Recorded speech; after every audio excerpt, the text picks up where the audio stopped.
Welcome to our cooking video. Before we get started, let's talk about kitchen safety. A kitchen fire can be easily started, so remember to remain cautious.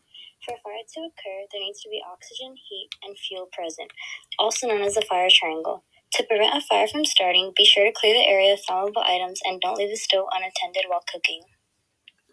Some ways to stop a fire or kitchen fire are by covering the pan with the lid or by using a fire extinguisher. When the pan is covered with the lid, the oxygen is cut off from the fire and the fire will eventually die out. A fire extinguisher works to put out a fire by absorbing heat, reducing the concentration of oxygen, and the smothering of fuel. Fun fact: the fire triangle is used to operate a stove. When you turn the knob of a gas stove, an electrical spark is triggered to ignite the gas in the stove's burner. The spark acts as heat, the gas is fuel, and the oxygen in the air is the oxygen used. So now I'm going to begin the video.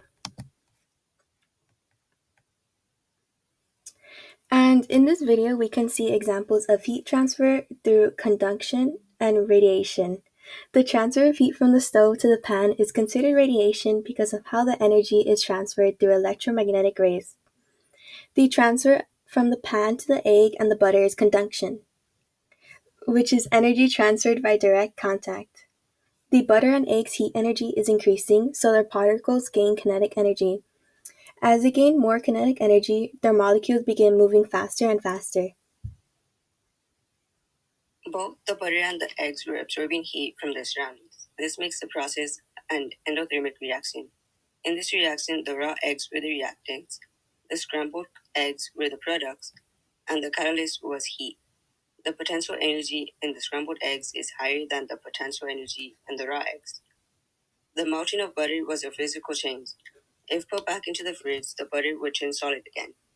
The scrambled eggs were a result of a chemical change. The change cannot be erased. While cooking, the raw eggs underwent denaturation. The egg whites changed from being clear to white, and the darker colored egg yolk changed to a lighter yellow. Because of the change in temperature, the egg proteins unraveled and expanded outwards, and its secondary and tertiary structures were broken. The primary structures remained the same, but the function was changed. To cook, we used a carbon steel pan. The pan has a heat capacity of 0.117 calories. And that is the end of our presentation. Thank you for watching. The video will continue to play.